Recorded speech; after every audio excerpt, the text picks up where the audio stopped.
welcome back to Dreams, Passion, and Your Hong Kong Story, where each time we bring before you inspirational stories from this magnificent land that we proudly call Hong Kong. Today, we have with us a very eminent and famous personality in the credit fund space. She runs her own credit fund and she's been in Hong Kong for over a decade. Let's meet Monica Hsiao. Hi, Monica, and welcome to our show. Hello, thank you for inviting me. Monica, can you walk our audience through the journey of, where are you from? Any childhood experience that you have today that has shaped into the person you are? Sure, so I am from the island of Guam, and maybe not many people know it's a small island in the Pacific Ocean. It is a U.S. territory, but we only have around like 180,000 civilians on the island. But it's a very tight-knit group.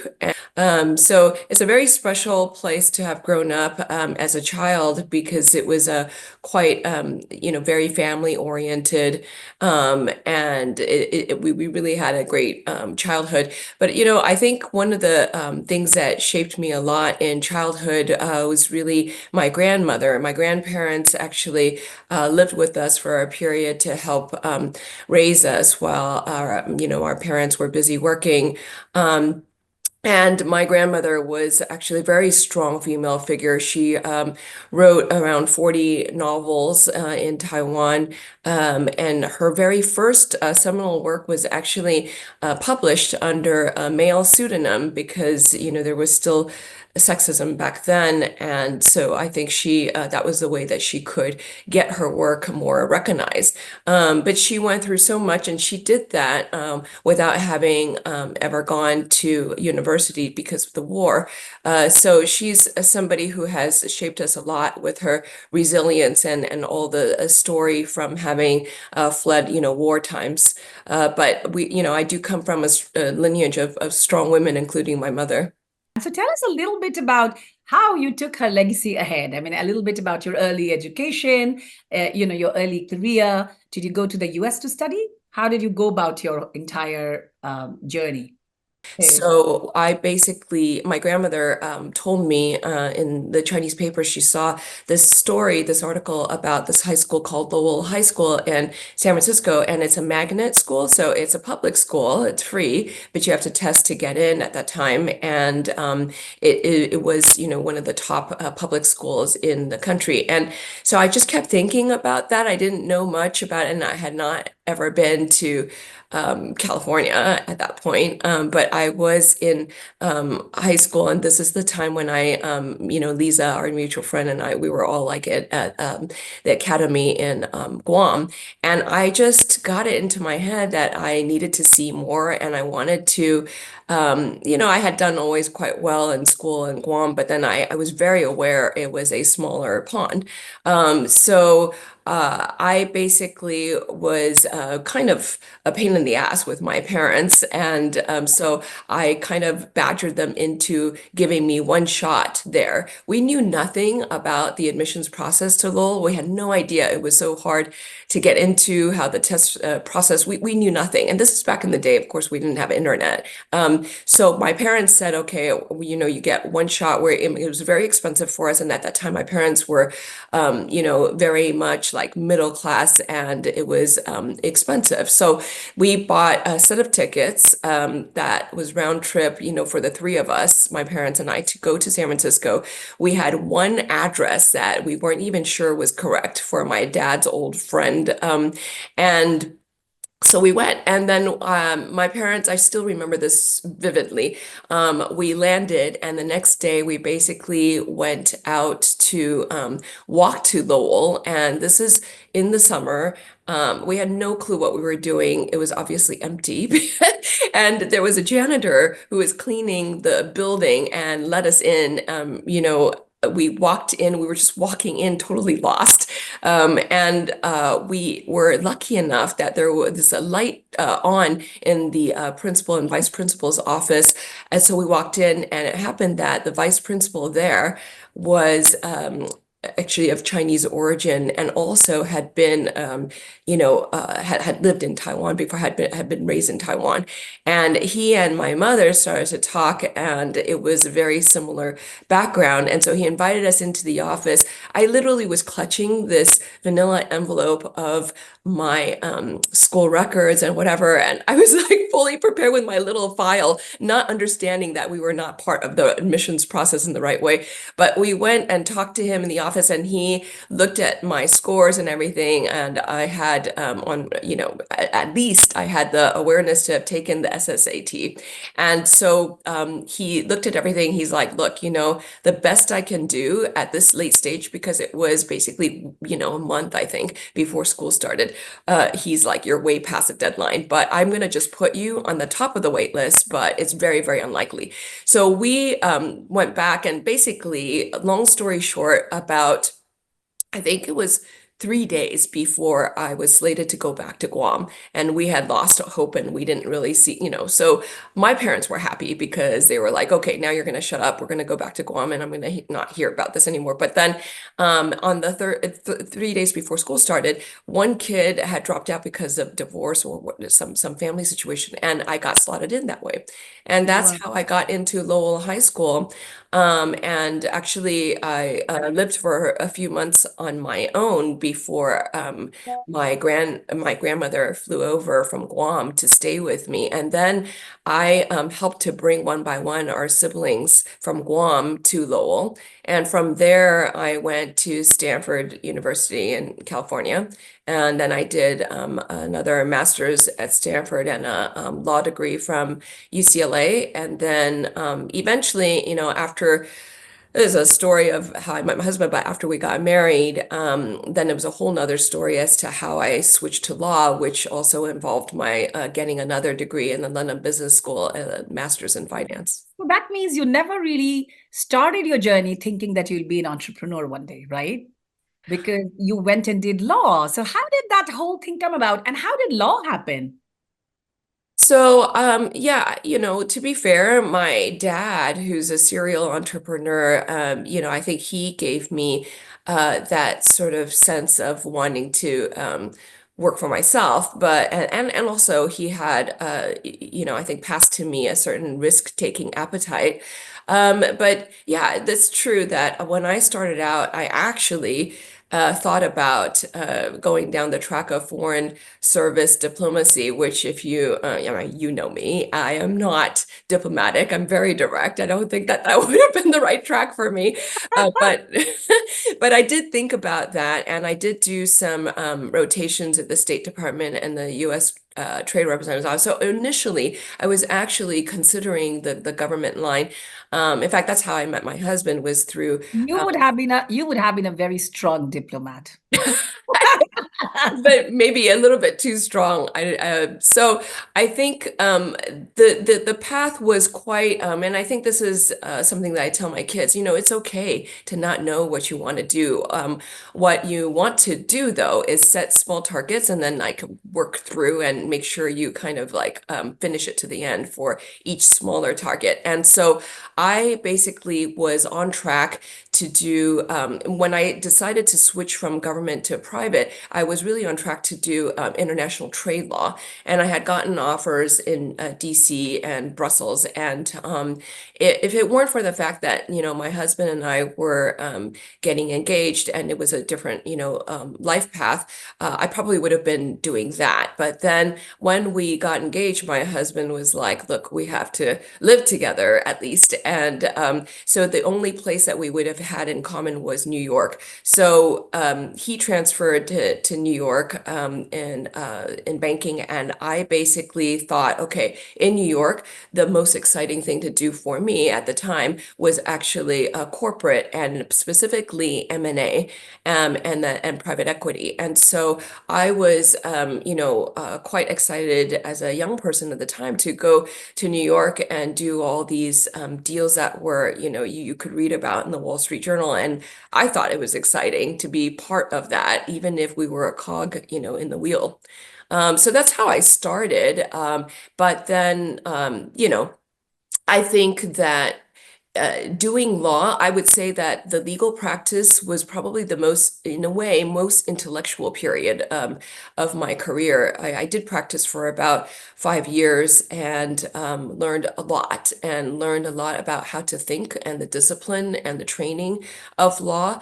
But ultimately, I was quite, frustrated to be just sort of a part of papering the deal. And yes, there was a certain amount of strategic thinking of how to, shape the terms to account for many different, possibilities. But I couldn't be there in the business side to see, what happened next. And so that's why I was thinking a lot about moving to the other side, to business side. So you mean to say that the legal industry really helped you give all the intellectual knowledge that was needed to step into finance industry, and somewhere you made the decision that just knowing the legality is not enough for you. You need to know the broader picture, and that was the inspiration behind thinking of going into finance.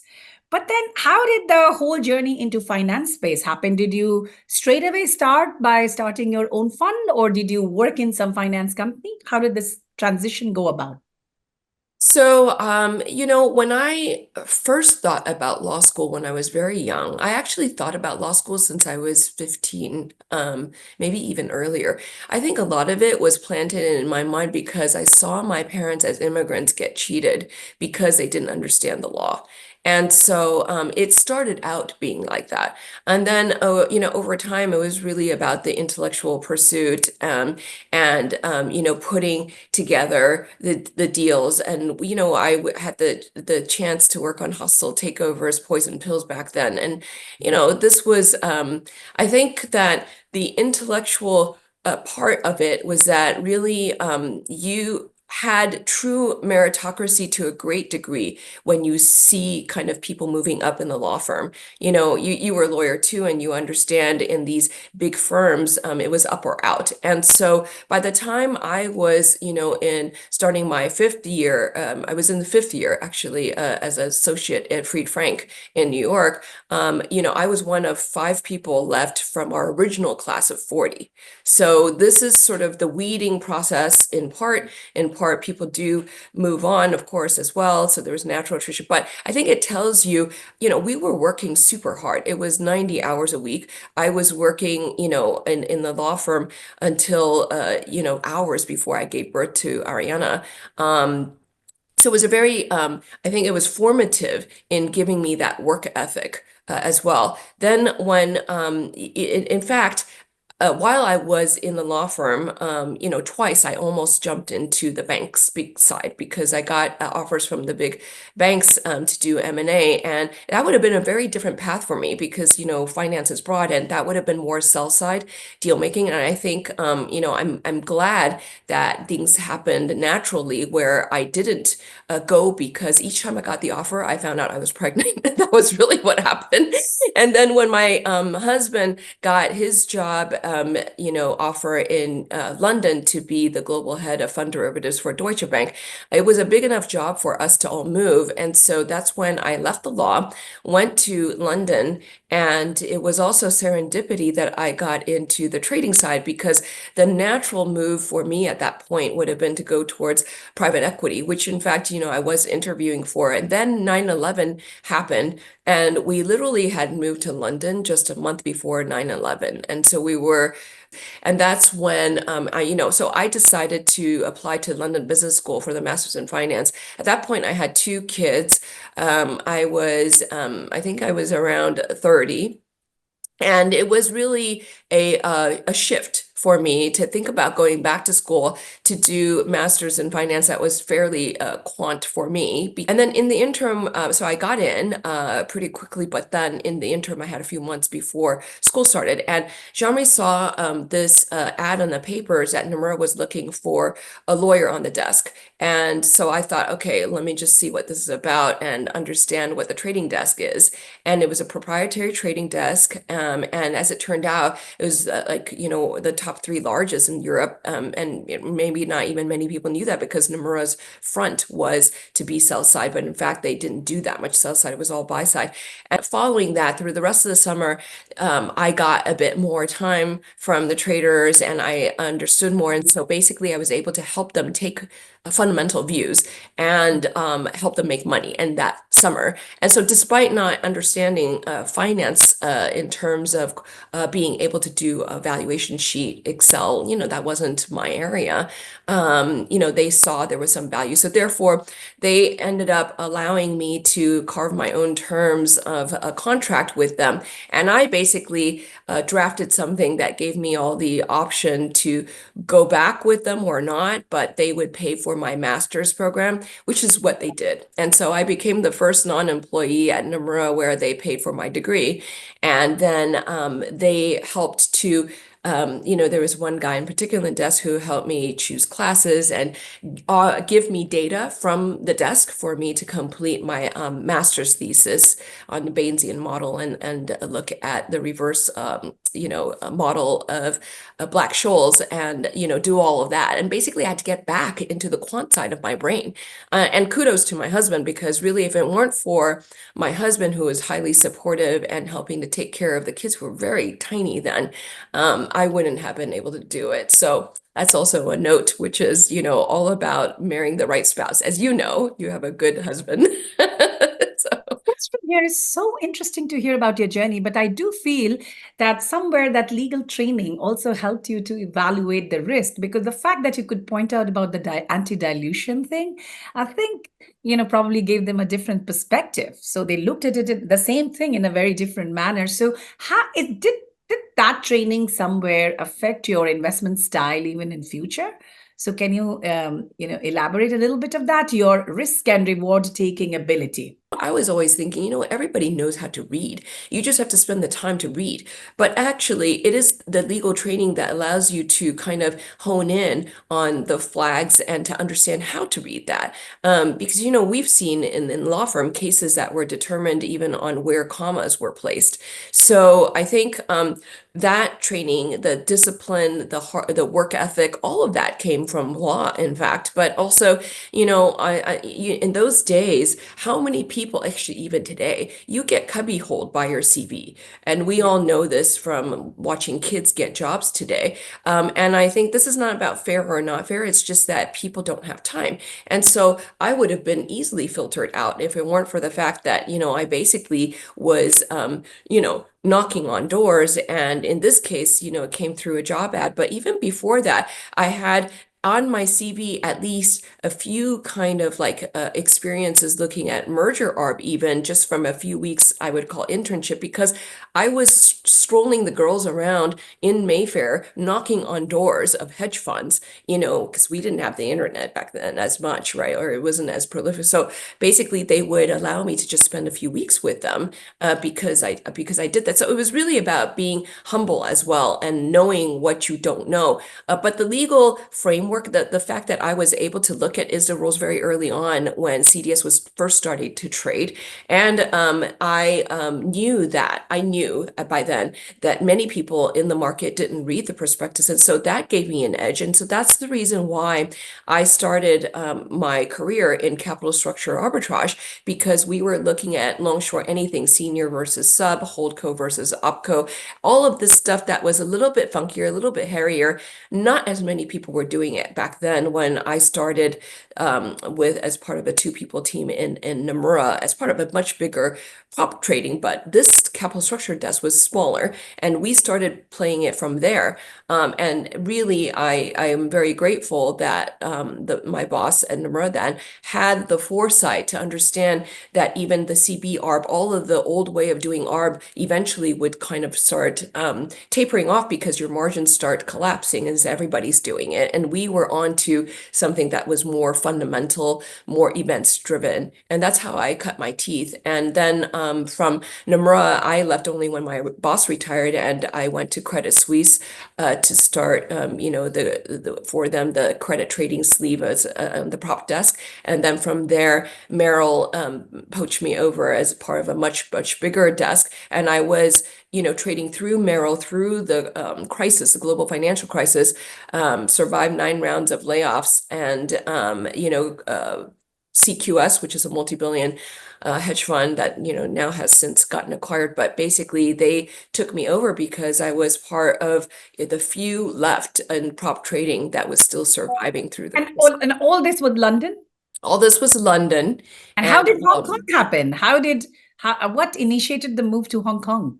Well, at that point, through the, much of the global crisis, we had seen the broad direction of developed markets at that point, leading into more interest in the emerging markets, which we knew was trading down, and the whole global assets were trading down. But we knew that emerging markets, was just starting. It was very nascent. That much I knew. And then it was a lot of personal situations at the same time for me, because my beloved grandmother, who was really my role model, and she passed away of cancer in 2008, and I had been flying back and forth, but it was so hard, and I realized, I really need to be closer to family. And also our girls were growing up not speaking enough Chinese. And so it was a lot of personal reasons, but this is why when 𝐇𝐬𝐢𝐚 was interviewing me, I basically said, so look, I'm not as interested in staying in London, but can you send me to Hong Kong? And because I knew they had an office, but it was very nascent, and it was what they did only there was convertible bonds. And I said, let me help you kind of start the credit trading side. So that's what they did. They actually allowed me to go to Hong Kong without, none of us knew at that time that Asia credit would actually grow or take off, how big that market would be. But they sent me to Hong Kong to explore, and I built the team for them there and started credit trading. And it was from there, I built my track record in Asia credit. I see. And so then is that, probably that motivated you to start your own fund, and the credit fund that Triada Capital that you right now run with your husband. How did the whole thing happen? Because you started out as a professional. How did you get into the entrepreneurial space? What motivated you? There were many things. Well, I think on the business side, what we could see was that Asia credit was growing so rapidly that in the 3.5 years I was at 𝐇𝐬𝐢𝐚, it was starting to cross over into $1 trillion. And that was just exponential growth. And yet, we were a sleeve in a 𝐇𝐬𝐢𝐚, fighting for capital from the head office, which really was globally, more fixated on developed markets, which was, understandable. It was a bigger pot, but we needed to, we wanted to have a standalone. And I did pitch my standalone fund idea to 𝐇𝐬𝐢𝐚, but they preferred to wrap me in. And so that was part of the impetus on the business side. Then the other side was really, I had a pretty good track record. And my husband, who had helped, many other funds in Europe, launch through the Deutsche platform, he knew everything about risk setup, operations, all of that. And he was obviously at a much higher level institutionally, so helping me do a startup would be kind of a favor almost to me, but I basically coaxed him out to kind of help me do this. And he, was really the backbone of this, because without an operational setup, I don't think it matters too much in today's world that you could just make money. And so that has been, it's really his belief, because I have learned over the years that as women, we tend to have more self-doubt and we question ourselves. I wish I had started my own even earlier, to be honest, but it was really my husband who gave me that confidence to step out and say, hey, you do have enough experience, you do have the track. And so when I first started Triada, it happened to be an all-female team, because I had brought my team from 𝐇𝐬𝐢𝐚, and we were, all women. And, it was also quite unusual then to be a CIO founder in Asia, and even globally. There's still like less than 5% in the world globally of founder CIOs who are minority/women. Wow. So I think it was also kind of to wave a flag for women. And since then, there are a lot more of female started hedge funds in Asia as well, and which is great to see. But for me, it was a matter of taking that step of risk and believing in yourself. So that's wonderful. That's so stimulating to also understand your entire journey. And a big lesson out there for women: choose your partner carefully if you especially want to carve out a great career like Monica. Anyway, so you came to Hong Kong. Both of you decided it's just the right time to build your own business in the credit fund space because you both had the experience, the maturity, and Hong Kong is also and was also back then a very matured market. But then tell us a little bit about the initial struggles you might have had to set up your own business. Today, we're choosing to be here despite all of the ups and downs that we've seen through our markets, because Hong Kong, as for the hedge fund world, it still is a relatively lower cost place to start a fund. Granted, globally, including here, regulatory compliance, all those costs have risen since we launched in 2015, but Hong Kong's still a pretty friendly place for business for starting a fund and investments. So I mean, even now we do see new family offices set up here. I think that Hong Kong will always remain, a very vibrant community for the talent pool as well. And, we're still able to attract people from abroad, so I think it really is, we thought of it as, a place with the diversity that we wanted to live in. And then in terms of business, it was sort of natural to kind of grow the Asia credit from here. Now, that being said, in the last, 2.5 years, we've been broadening the scope of our own fund. So today, rather than just focusing on Asia credit, we are looking at global credits, global EM, and some parts of developed markets credit as well. So even so, with the time difference and so forth, we are able still to operate from here. I think the world is so interconnected, given technology, given everything. We don't have the same border constraints as before. It becomes more and more now, hedge fund managers choose based on their lifestyle, really. And then beyond that, our business, there's always an element of your personal network. And I think having worked in London in developed markets before, and then here now, even with the time lag of now going back into global credits, I'm always surprised with the people that I've come across in New York and London today that I had crossed paths with from before. So it's a small world, and I think there is, karma, things go around, and people actually remember if you've helped them find a job, or people just remember if you've been good to them. So I think that has kind of come back around to help get back into global markets fairly easily for us as a transition.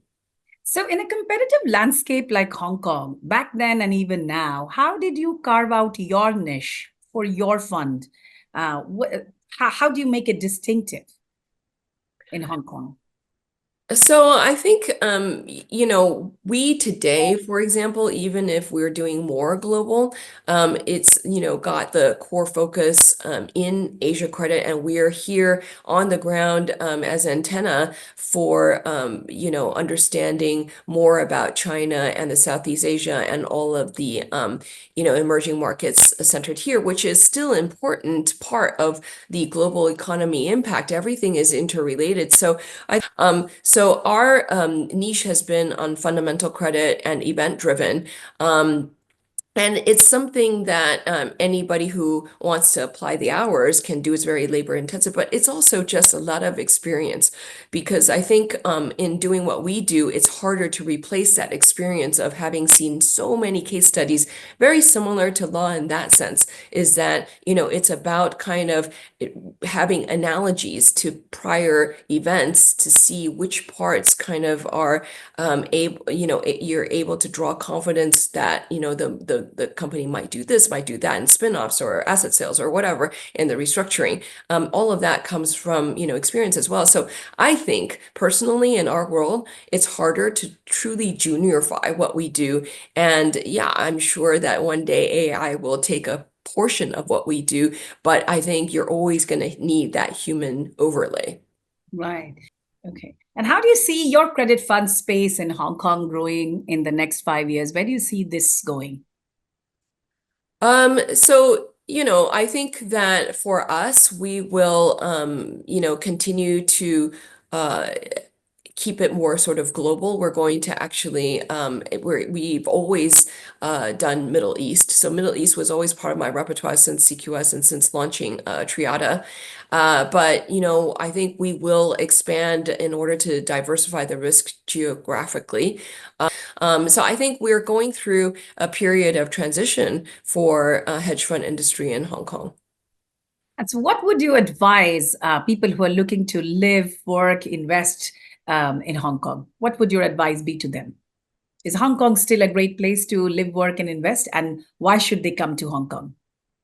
I always think that in periods of transition are really the periods of opportunity. So we remain here, we hold tight because, we actually see that Hong Kong is a place that's quite it's a resilient place because those of us expats who choose to live here, it's really with good reason because we are privileged enough to be able to move anywhere else, actually. And we choose to be here because of the security of the place, which is, we take for granted, but it's important, whether it's about, going to and from work or just even, walking out in the middle of the night, we feel very safe. And that safety factor has driven, some of my friends from London in the hedge fund world to move to Dubai, for example. So that's like a bigger factor than you would think, and as far as choosing where you would work. But also, Hong Kong, I think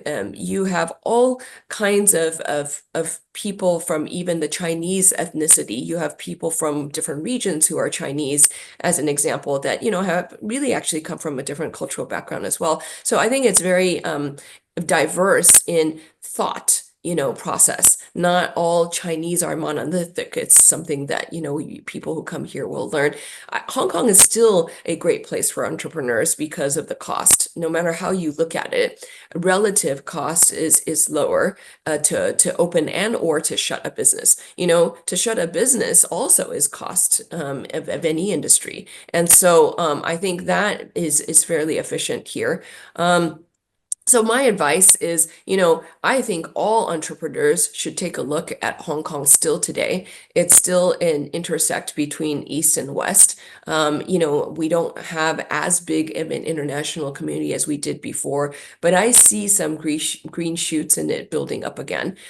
So, you never count a place out, I think, especially a city like Hong Kong, and the pendulum at one point will swing. And I think,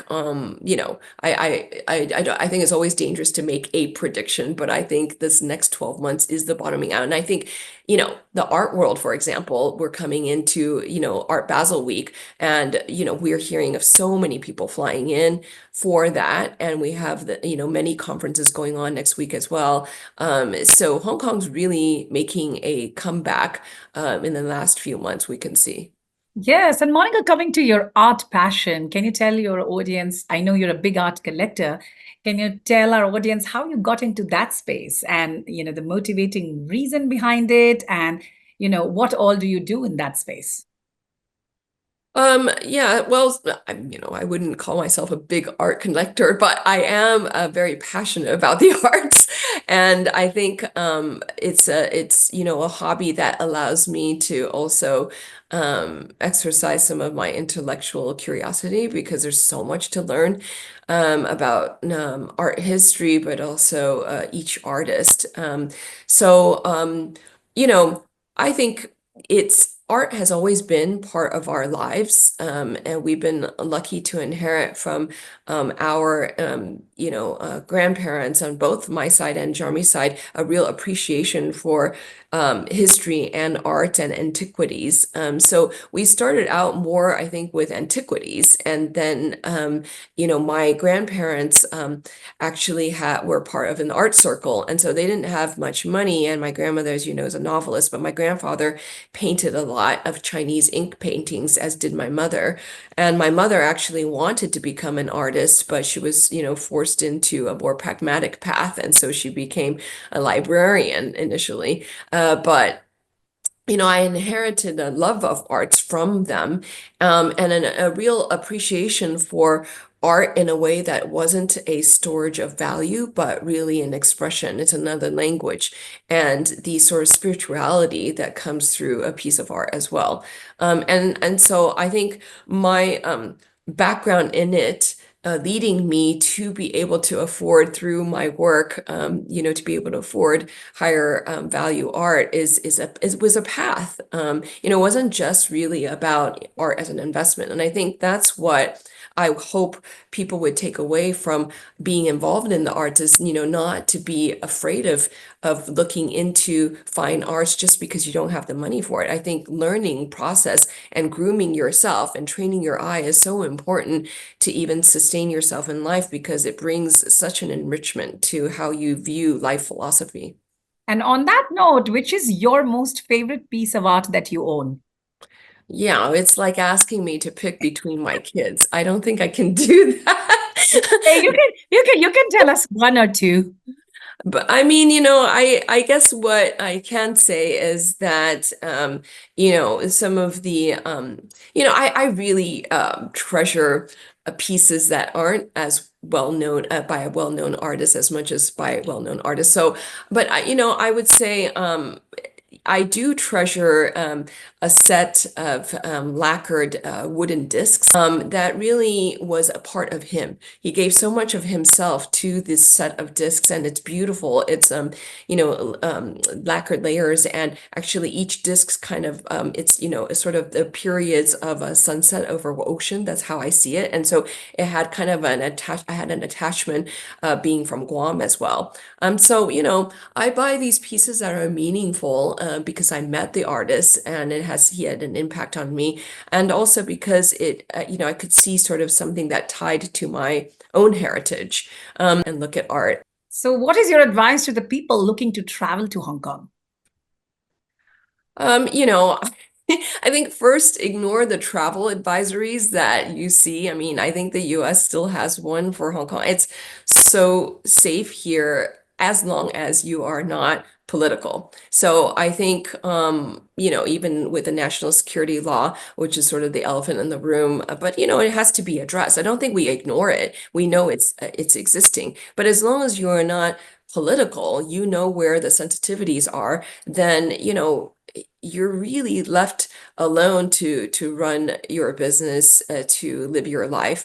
And so, I think it's a matter of knowing any place you go, frankly, respecting that it is a different country. They have their own laws, they have their own culture as well. It's about respecting sort of, other people's land, I think. But then, once you understand your, constraints, then you still have relative, freedom. In every part of the world, including in developed markets, you have constraints. It may not be spelled out the same way. Sure. Your best way to wind down in Hong Kong? Oh, it's really hanging out with friends, people like you. I think it's really honestly it's people like you that make it Oh, so thank fun you. to stay in Hong Kong. The energy of our friends here is unlike, it's just not the same. We've been all across the world, and we, had a lot of good friends in London too. But the energy here of people just, on the fly getting together or last minute, let's go out clubbing, like that still happens here at our age. So. And do you think that's because of the fact that Hong Kong is not too big of a place, right? It's just also easy for people to get around. Oh, absolutely. The convenience, the compactness, and, Yeah. yes. Your favorite restaurant of Hong Kong? Oh man, that is really hard, but we do love amber. Okay. Amber is to me, so well priced for the value compared to New York and London. It's a So French cuisine, right? it is French, yes, and the service is excellent. So which is your more favorite of the two in Hong Kong, mountains or beaches? Oh, I think I would say, still today, I would say beaches because I grew up in Guam. But I mean, I'm biased on that. I think Guam still has the most beautiful beaches you have to go see. But I appreciate sort of topography being varied, and this is why I love Hong Kong as well, is because you have everything here. The mountains, the ocean, you can go hiking and I think topography has an impact also on the people, on the psychology. Having that variation matters. Yes. And three words that describes Monica Sao. Oh man, three. Um, I think that You can be honest here. three words. I think that I actually think I'm creative. I may not always be the best at expressing my creativity, but I think I'm creative. I'm definitely curious. I've been called that when I was young as well. The third one, oh man, this is a negative one, but I'm impatient. Okay. Well, thank you so much for coming to our show. I absolutely enjoyed talking to you, and I'm sure our audience did too. And we wish you all the very best for your future and all your future endeavors. Keep Thank shining. you. Thank you so much, Jaya. It was really fun.